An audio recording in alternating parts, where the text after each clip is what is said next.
Very good afternoon to all. So I'm Dr. Subashini, Professor in IT Department of Tech Multitech, Dr. Rangarajan, Dr. Shakuntala Engineering College. The topic which we are going to see today is SDN data plane functions and protocols.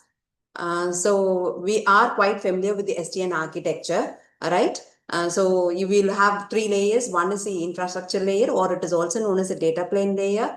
And the next one is a control layer, and the third layer is the application layer.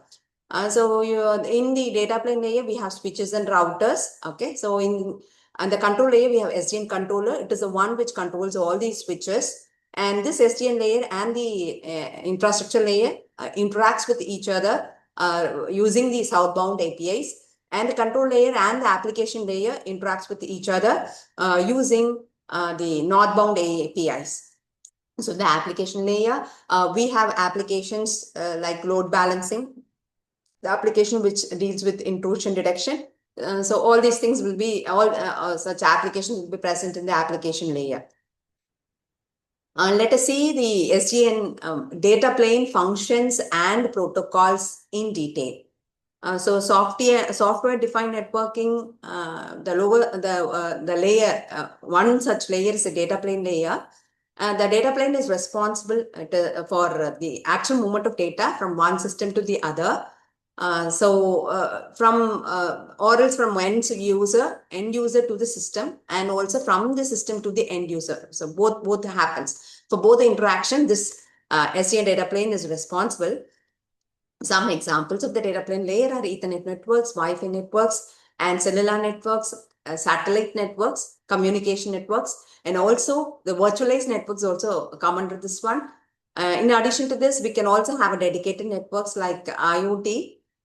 So the network devices which is present in SDN network, software-defined networking network, it performs the simple forwarding functions. And so it does that without using any embedded softwares. It itself can autonomously, it itself can make a decision. And so that is the advantage which we have in SDN. So the data planes allows organization to quickly and securely transfer the information between the systems. So for the benefit of using an SDN structure is that the organizations can access multiple systems, and they can also quickly transfer large amount of data. So organizations can use secured transfer of data through encryption, or they can have dedicated networks. And access control can also be given to access the data. So this ensures security. So let us see the data plane functions in detail. So this, just look into this diagram. We have three input-output ports. Okay.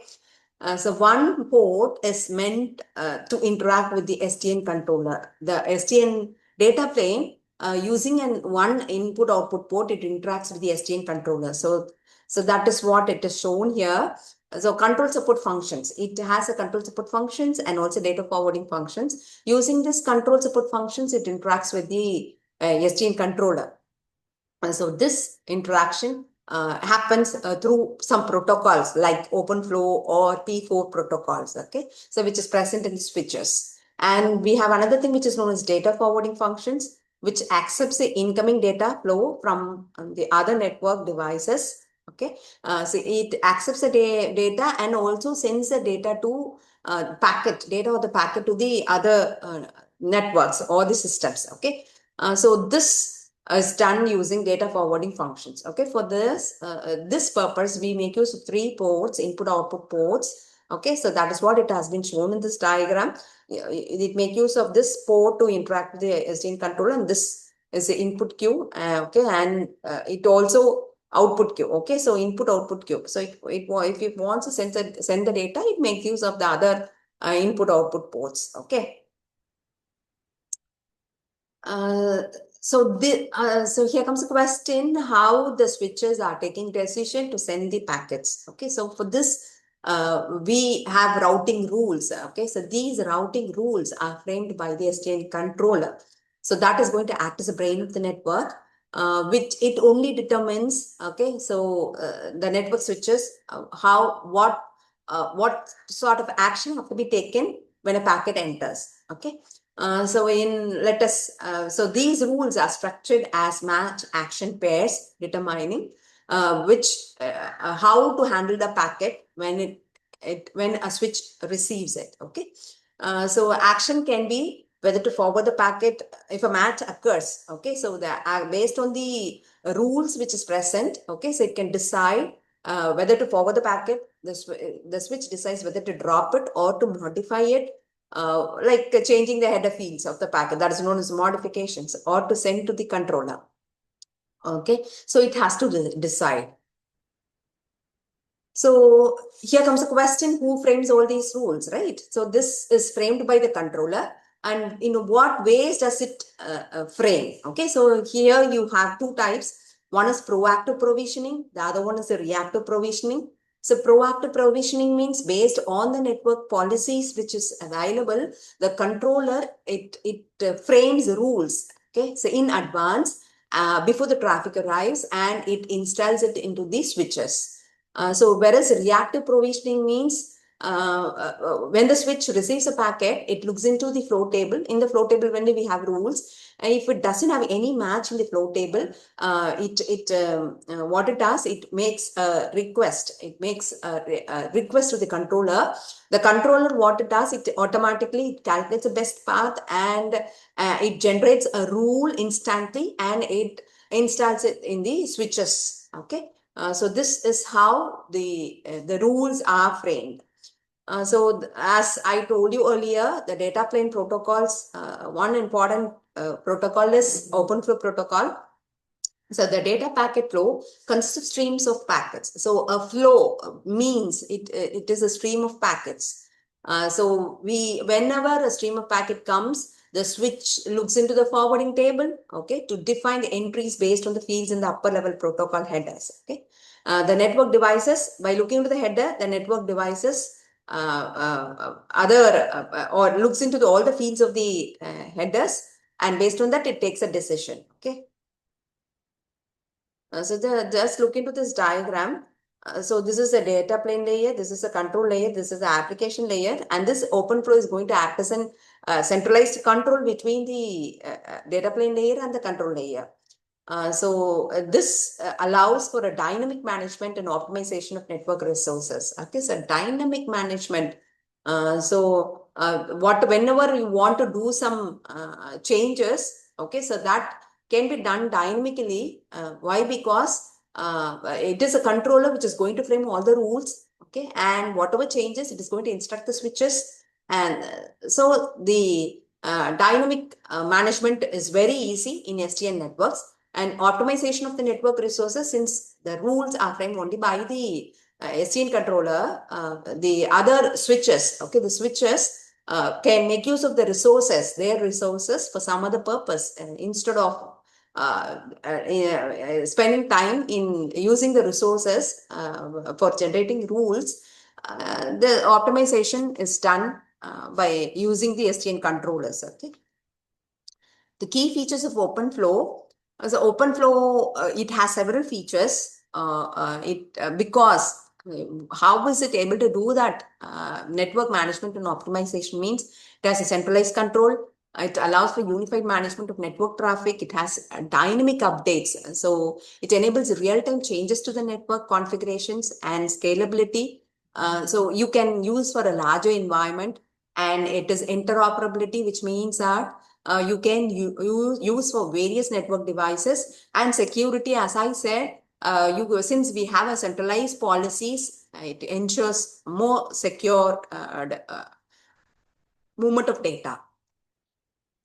See, just look into this diagram. So here, these are the switches. So here 5 switches are shown. So these switches, using the protocol, it interacts with the SDN controllers on the SDN control plane, okay. And it takes decisions based on the flow table. So flow table will be present in all the switches, and based on the rules which is available in the flow table, the protocol decides what action to be performed on the data.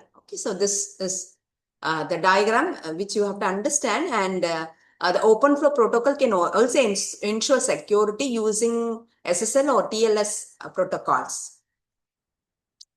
See, this is how the flow table works. Whenever packet arrives at the SDN switch, it looks into the flow table, okay, to find out whether it has any matches. When it has any matches, the respective actions will be performed. If there is no entry, what it does, it makes a request to the SDN controller. The SDN controller analyzes the packet and it uses its intelligence and creates a new flow rule and installs it in the switches flow table. Okay, and then that information, it installs it into the flow table of the switches. So whenever any packet of the same flow comes to the switch, it doesn't make a request to the controller. Instead, it has a new rule, okay, which how to handle that packet, that flow of packets in its own flow table. So it looks into the flow table and it performs the respective actions. So this is the structure of flow table. So you have 5 fields. One is match, actions, counter, priority, and timeout. So match, you have various fields. So it looks into the match. Okay, so it looks into these fields. Okay, if it matches, what it does, it performs the respective actions. Okay, so since we are having many fields, I'll just explain match field a little bit later. First, actions. So what actions? If the match occurs with all these fields, actions are performed. What actions? Okay. So actions means whether to forward the packets, okay, or to encapsulate and forward to the controller, okay, or to or modify any fields, okay. So these are various actions which can be performed on that particular packet. And we have counters. We have various counters like port counters. So port counters, so how many, you have various number of ports. Okay, so how many packets enter that particular port? Okay, so that count you will have in all these port counters. And you also the queue counters. So how many packets are in the queue? Okay, so all these details will be present in the queue counters. And next one is priority. So priority, we can also give priorities to each and every packets. If it is a very higher priority packet, so you have to put a higher value. And if it is a lower priority packet, you have to put a lower value. Okay. So based on that, the switches will start processing the packets. Okay. And last one is the timeout. Okay. So timeout for each and every flow. Okay. So you will have a timeout. If that particular flow, if a maximum amount of idle time before a flow is expired by the switch. Okay, it is a maximum time. Okay, so time, if it is idle in that particular flow, okay, if it is idle, okay, so if in that case the flow entry will be removed. Okay, and when it has matched no packets in the given number of seconds. Okay, so that particular time, if there is no match in that particular flow, okay, doesn't match with that thing, the flow entry. Okay, so no packets doesn't match means that flow entry will be removed. So as I told you earlier, the match field consists of many fields. Okay, so you have switch ports. This is VLAN ID. This is VLAN TCP. And this is MAC SRC, source, MAC destination, ETH type, IP source, IP destination, IP TOS, and this is IP protocol. Okay, so SRC port and destination port. Okay, so I'll just explain each and everything in detail. Here, this field 1 comes under layer 1 and 5 fields. Okay, so we put under layer 2. Okay, and then 4 fields in layer 3 and layer 4, 2 fields. Okay. So first one is the switch ports. Okay, switch ports, it is the ingress. You will have ingress ports and the egress port. Okay, so ingress port means it is a port in a switch, okay, through which a packet is entered. Okay, so that port will be mentioned in the ingress port. Egress port means the port from which the packet leaves a switch. Okay, that will be mentioned in the egress port. So in layer 2, we have data link layer. Okay. So VLAN PCP means PCP stands for priority code point. Okay. So we have VLAN virtual LAN ID. Okay. This is a VLAN tag. Okay. And then we have MAC source and the MAC destination. So we know very well that to transfer a packet from one system to the other system, we need to give the MAC address of the sender and the receiver, and as well as the IP address of the sender and the receiver. Okay. So in layer 2, these two fields carries the MAC address of the source and the destination. Okay. So we have ETH type. Okay. So it identifies the upper layer protocol. So what type of protocol are we using, IPv4, or the switch identifies using these values, okay, which is present in ETH type. Okay. So the switch performs, it helps the switches to perform Ethernet level forwarding, okay, and filtering. Okay. Next one is layer 3. This is a network layer. Okay. So we have IP source. As I said, we need to give the IP address of the source and the destination. Okay. TOS type of service. Okay. And then IP protocol, which identifies a transport protocol. Okay. So whether if it is TCP, the value will be 6, or if it is UDP, it will be 17. Okay. So these fields allow IP-based routing and traffic classification. So layer 4 protocol, last one, which is a source port and the destination port. This is a port number of the sending application, and destination port is the port number of the receiving application. Okay. So this is meant for application level flow control. So all these things, okay, helps the SDN data plane switch, okay, that switches to take decision if a particular entry matches, if a particular packet matches with an entry, okay, so what sort of action to be performed with all these fields, it takes a decision. Okay. So in next session, we can see the control plane functions. Okay. Thank you.